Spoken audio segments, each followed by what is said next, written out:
ঘরে থাকা চাল, ডিম আর আলু দিয়ে এক পাকে খুব সহজে এই সুস্বাদু রেসিপিটা আমি আজকে শেয়ার করছি। নমস্কার বন্ধুরা, আজকে আমার চ্যানেলে সবাইকে স্বাগত জানিয়ে আমি এই রেসিপিটা শুরু করছি। তো রেসিপিটা করার জন্য আমি এখানে বাসমতি রাইস নিয়েছি।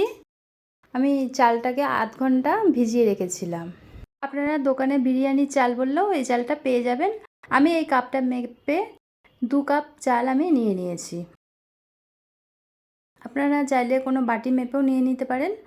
তো চালটা আমি সাইডে রাখছি, আর এখানে একটা ফ্রাই প্যান বসিয়ে নিয়েছি, আর আমি এখানে সাদা তেল দিয়ে দিয়েছি। আমি ডিম সিদ্ধ করে রেখেছিলাম, 4টে ডিম আমি তেলে দিয়ে দিচ্ছি। ডিমটা আমি হালকা করে ভেজে নেব। এর মধ্যে আমি কোনো নুন হলুদ দিচ্ছি না, আপনারা চাইলে একটু লবণও দিতে পারেন। একদম মিডিয়াম আঁচে আমি ডিমটা ভেজে নিচ্ছি। ডিমটা ভাজা হয়ে গেছে, ডিমটা আমি এবার তুলে নিচ্ছি।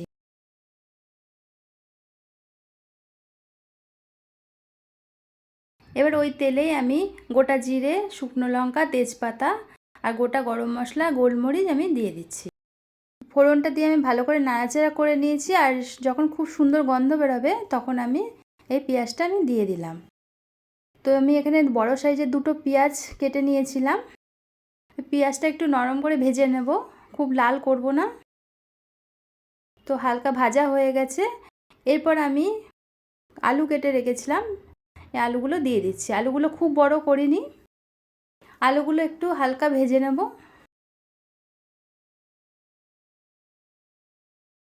আলুগুলো একটু নাড়াচাড়া করে নিচ্ছি। এবার হালকা ভাজা হয়ে গেছে। এবার এর মধ্যে দিয়ে দিচ্ছি আদা, রসুন আর 2টো কাঁচা লঙ্কা বাটা, আর দিয়ে দিচ্ছি হাফ চামচ লবণ, আর 4-5টা কাঁচা লঙ্কা, আর একটা টমেটো। তো মশলাটা দিয়ে ভালো করে আমি নাড়াচাড়া করে নিচ্ছি। আর আমি এখানে কোনো মশলা ব্যবহার করছি না। মশলাটা দিয়ে 2 মিনিট আমি কষিয়ে নিচ্ছি।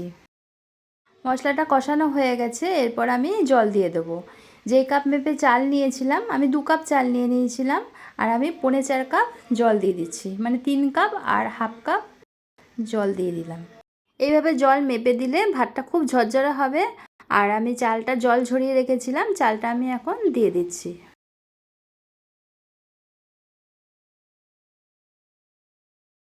একটু নাড়াচাড়া করে নিচ্ছি।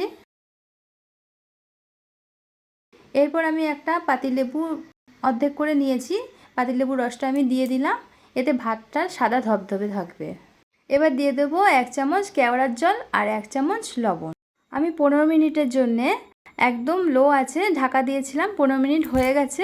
এবার আমি ভেজে রাখা ডিমগুলো আমি দিয়ে দিচ্ছি, আর এখানে দিয়ে দিচ্ছি 1 চামচ চিনি আর 1 চামচ ঘি। যারা চিনি খান না তারা চিনিটা নাও দিতে পারেন, তবে চিনিটা দিয়েছি একটু স্বাদ হবে। তো চালটা আমার এখানে 70% মতো হয়ে গেছে। এবার আমি ভাতটা আস্তে আস্তে করে একটু নাড়াচাড়া করে দেব। এই অবস্থায় ভাতটা অনেক নরম থাকে, তাই আস্তে আস্তে করে নাড়াচাড়া করতে হবে, না হলে ভাতগুলো ভেঙে যাবে।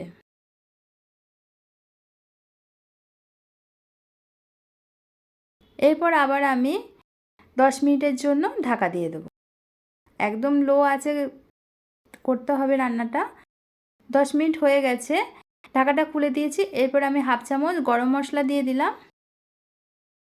এবার ভাতটা একদম হয়ে গেছে। ডিম বিরিয়ানি আমার একদম রেডি। গ্যাসটা আমি এখন নিভিয়ে দিচ্ছি। দেখুন বন্ধুরা, কতটা ভাতগুলো ঝরঝরা হয়েছে, আর কত কম সময়ের মধ্যে রান্নাটা হয়ে গেল। ভাতটা একদম পারফেক্ট হয়েছে। 5 মিনিটের জন্য আমি কড়াইতে এভাবে রেখে দিচ্ছি। 5 মিনিট পরে আমি সার্ভ করব। তারপর ভাতটা আরও ঝরঝরে হয়ে যাবে। এবার আমি সার্ভ করে দিচ্ছি। দেখুন বন্ধুরা, কতটা সুন্দর হয়েছে। এই রান্নাটা এত সহজ আর এত কম সময়ের মধ্যে হয়ে যায়।